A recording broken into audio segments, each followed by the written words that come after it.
তিনি যেখানে নির্বাচন হতেন সেখানে নির্বাচন করেছেন এবং আওয়ামী লীগ সরকারকে রীতিমতো নাকানি-চুবানি খেয়েছেন।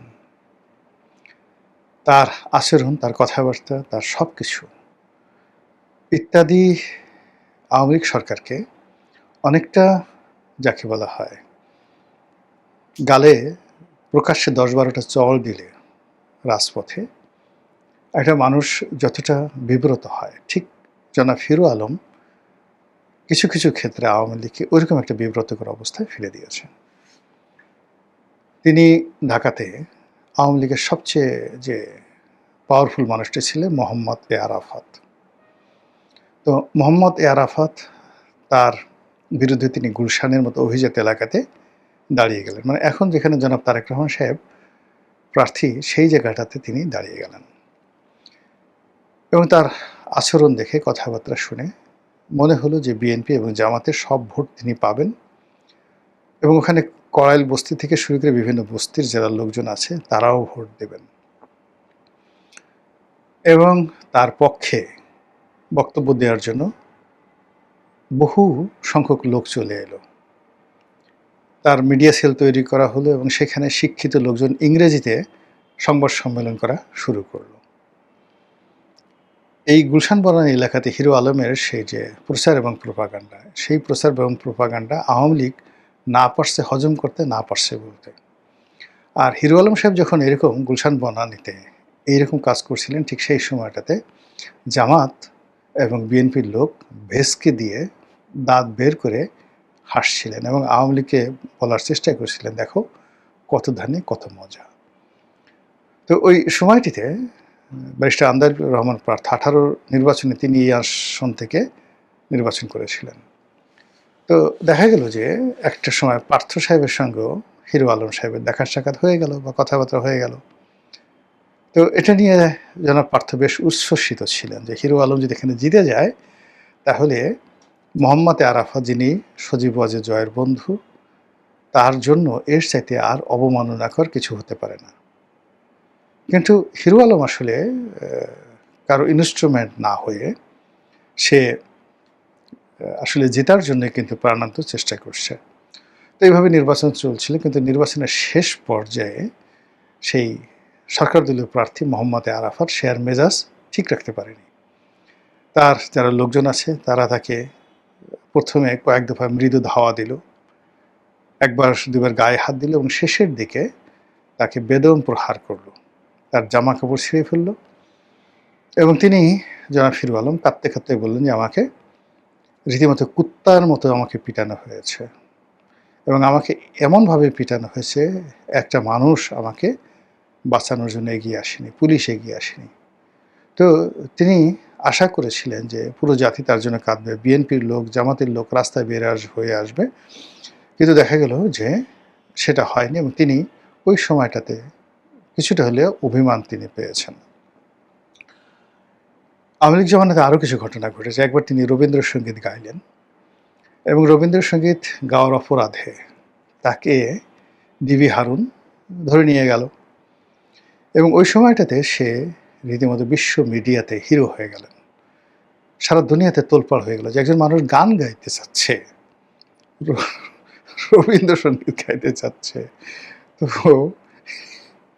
এটা নিয়ে সেই ডিবি পুলিশ বাড়াবাড়ি করছে। বেচারা হারুন সেই এত পাওয়ারফুল শক্তিশালী একটা ধরুন বাঘ, রয়্যাল বেঙ্গল টাইগার, এই হিরো আলম সাহেবের কবলে পড়ে রীতিমতো বিড়াল হয়ে গেলেন, মেয়াও। তার চেহারা থেকে তাকানো যায় না, ছেড়ে দে মা কেঁদে বাঁচি। হিরো আলমের কাছে মাপ ঠাপ চেয়ে তাকে দুপুরে বিরিয়ানি টিরিয়ানি খাইয়ে তারপর শেষে বলার চেষ্টা করলো যে আমি তাকে এমনি ডেকেছিলাম। আর হিরো আলম সাহেব তার সঙ্গে ছবি তুলেন এবং তিনি হাসি মুখে বললেন যে না, আমাদের মধ্যে অপ্রীতিকর কিছু ঘটনা ঘটেনি। এরপর থেকে তিনি আর রবীন্দ্রসঙ্গীত গান গাননি, কিন্তু যা হওয়াটা হয়ে গেল, সারা দুনিয়া তোলপাড় হয়ে গেল, বিশ্বের সেই রয়টার্স থেকে শুরু করে বিখ্যাত বিখ্যাত মিডিয়া। এরপর তিনি বগুড়াতে ২-২টা নির্বাচন করেছেন, তাও এমপি নির্বাচন করেছেন। তো সেই নির্বাচনেও প্রথম দফা যেটা নির্বাচন হলো সেটা ২০১৮ সনে বোধহয় তিনি গেলেন। তো সেই নির্বাচনে তিনি বেশ তাফালিং দেখালেন, একদম হিরোর মতো। তাকে কেউ মারধর করলো না, কিন্তু সে ওখানে যথেষ্ট শক্তি প্রদর্শন করার চেষ্টা করলেন। তার প্রার্থিতা বাদ দেওয়া হলো, সব কিছু হলো। এরপরে তিনি আবার আরেকটা উপনির্বাচনের মধ্যে অংশগ্রহণ করেছিলেন এবং সেই দফায় বগুড়াতে ভীষণ মার খেয়েছিলেন। মার খাওয়ার পরে তিনি আর বগুড়াতে নির্বাচনে যাননি। তো ঢাকাতে এই ঘটনার পরে তিনি বেশ চুপচাপ, তার উপরে অনেক চাপ গেছে। তিনি বহু মানুষের হিংসার কারণ হয়ে গেছেন। হিংসার কারণে তার যে আয়ের যে মূল সূত্রটা ছিল ফেসবুক, সেই পেজটা বোধহয় কোনো কারণে হ্যাক হয়ে যায়। ইউটিউব চ্যানেলটাও বাদ হয়ে যায়। ফলে তার যে রমরমা অবস্থা ছিল, প্রতি মাসে যে টাকাটা পেতেন সেটা না হওয়ার কারণে সে অনেকটা চুপসে যায়। ফলে হঠাৎ করে আফ্রিকার গান গাওয়া, তারপর আরব দেশের গান গাওয়া, এরপর কন্টেন্ট তৈরি করা, এই জায়গা থেকে তিনি হঠাৎ করে নিখোঁজ হয়েছিলেন। এরপর তার পারিবারিক সমস্যা দেখা দেয়। সেই পারিবারিক সমস্যা তো তাকে অনেক, যাকে বলা হয়, যন্ত্রণা পেতে হয়। যন্ত্রণা পেতে হয় এবং সেই যন্ত্রণা থেকে তিনি মোটামুটি কয়েকবার সিদ্ধান্ত নিয়েছিলেন যে তিনি আর বিয়ে করবেন না, আর কোনো অবস্থাতেই মরে গেলেও আর বিয়ে করবেন না, এই সমস্ত জিনিস করবেন না।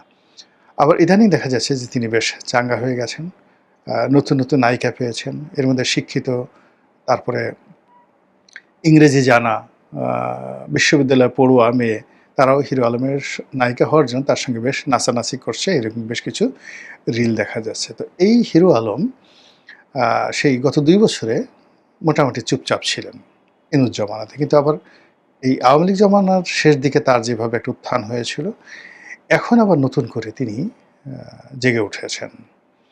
এখন তার এই জাগার পিছনে কি তার নিজস্ব সেই রাজনীতি করার যে স্পৃহা সেটা জেগেছে, নাকি কোনো পক্ষ আবার চাচ্ছে যে হিরো আলম ফ্রন্ট লাইনে চলে আসুক, কিংবা তিনি মনে করছেন যে এখন যে কোনোভাবে হোক আলোচনা আসতে হবে, হোয়াট এভার মেবি। কিন্তু বাস্তবতা হলো তিনি সাতক্ষীরাতে উপনির্বাচন যদি হয় সেখানে গিয়ে ইলেকশন করবেন।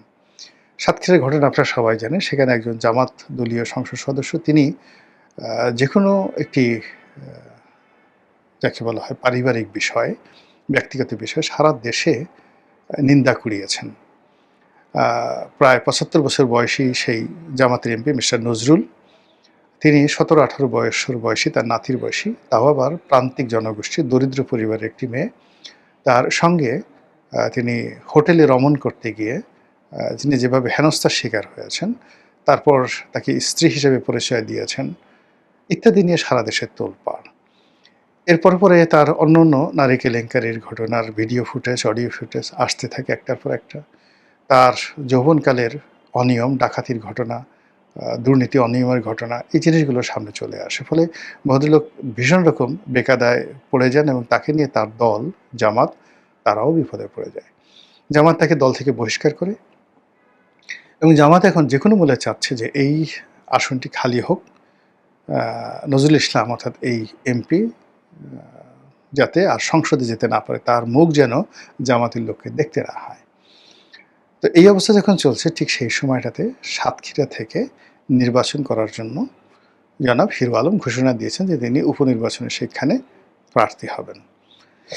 এটা নিঃসন্দেহে সাতক্ষীরাবাসী যারা লোকজন রয়েছেন তাদের জন্য একটা বিরাট পাওনা, তাদের জন্য একটা বিরাট পাওনা, এটা কপালের ব্যাপার। কপাল ওরকম না হলে আপনি গুলশান বনানীর লোকদের কপাল দেখেন।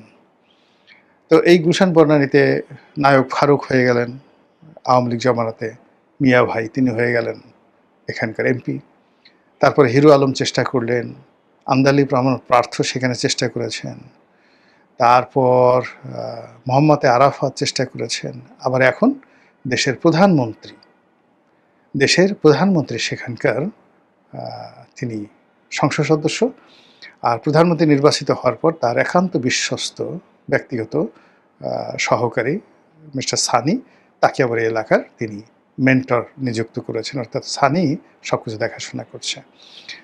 তো কাজে এই যে গুলশান বনানীর মতো একটা বিরাট জায়গাতে, যেখানে তারেক রহমান সাহেবের নাম আসে, পার্থর নাম আসে, যেখানে নায়ক ফারুকের নাম আসে, সেখানে এই নামগুলোর সাথে জল করে জনাব হিরো আলমের নামও জ্বলছে। আবার অন্যদিকে সাতক্ষীরার এই অঞ্চলে যেখানে বাঘ আছে, সুন্দরবনের একটা বিরাট অংশও আছে, এখানে অনেক দুর্ধর্ষ লোক আছে, চুরি হয়, ডাকাতি হয়, রাহাজানি হয়, সর্বহারা পার্টি একসময় ছিল, আন্ডারওয়ার্ল্ড ছিল, সীমান্তের এই এলাকাতে জামাত ঘরানার লোক আছে, সেখানে নামাজ কালাম পড়া লোক যেভাবে আছে, আবার বদমাইশি করা লোকজনও আছে। তো সেই জায়গাতে হিরো আলমের মতো একজন বিশ্ব বরেণ্য মানুষ যদি ইলেকশন করতে চান, তাহলে এটা সাতক্ষীরাবাসীর জন্য কতটা পাওনা এবং সাতক্ষীরাবাসী এটা কিভাবে সেলিব্রেট করবে সেটি এখন দেখার বিষয়। আর আগামীতে জনাব নজরুল ইসলামের ভাগ্য কিভাবে জ্বলজ্বল করে, কিভাবে তার ভাগ্য সেই যাকে বলা হয় ঝুলে থাকে, বা কিভাবে তিনি নির্বাচনের সেই মাঠ থেকে ঝরে পড়েন, সংসদ থেকে ঝরে পড়েন, তার উপর নির্ভর করে জনাব হিরো আলমের ভবিষ্যৎ পরিকল্পনা। তবে যেহেতু তিনি একবার নির্বাচন করার ইয়াদ পোষণ করেছেন, ইচ্ছা পোষণ করেছেন, কাজে এটা থামবে না, এটা চলতে থাকবে। যেখানে নির্বাচন হবে, সেটা সিটি কর্পোরেশন নির্বাচন হোক, সেটা অন্য কোনো উপনির্বাচন হোক, আমার কাছে মনে হচ্ছে জনাব হিরো আলম তিনি আবার আসবেন, আবার দাঁড়াবেন। এদিকে তো এর আগে একটা ভিডিও করেছি, এই ভিডিও করার আগে খায়রুল দেওয়ান রাষ্ট্রপতি হতে চাচ্ছেন। তো খায়রুল দেওয়ান যদি রাষ্ট্রপতি হন, হিরো আলম সাহেব যদি মেম্বার অফ পার্লামেন্ট হন, মানে জিনিসটা কেমন হচ্ছে আমাদের জন্য, আপনার জন্য? আপনি আমি আজকে যেখানে আছে, আমাদের এর চাইতে আর গর্বের বিষয় কি হতে পারে? সারা দুনিয়া হিরো আলমকে চিনে, যেভাবে ডক্টর মোহাম্মদ ইউনূসকে চিনেন, একইভাবে হিরো আলমকে কিন্তু সারা দুনিয়া চিনে। তো এরকম একজন মানুষ যদি মহান জাতীয় সংসদে যান এবং সেখানে গিয়ে তিনি যদি সেই জোরে হুঙ্কার দেন যে আমি বগুড়ার সওয়াল, তখন এখন যেভাবে বগুড়ার অন্য যে সমস্ত সন্তানেরা প্যারিসে বসে বড় বড় কথা বলছে, দেখবেন যে হিরো আলমের সেই ধমকের চোটে তারা কিন্তু আর কথা বলতে পারবেন না। কাজেই হিরো আলমকে হয়তো অনেকের দরকার হলেও হতে পারে।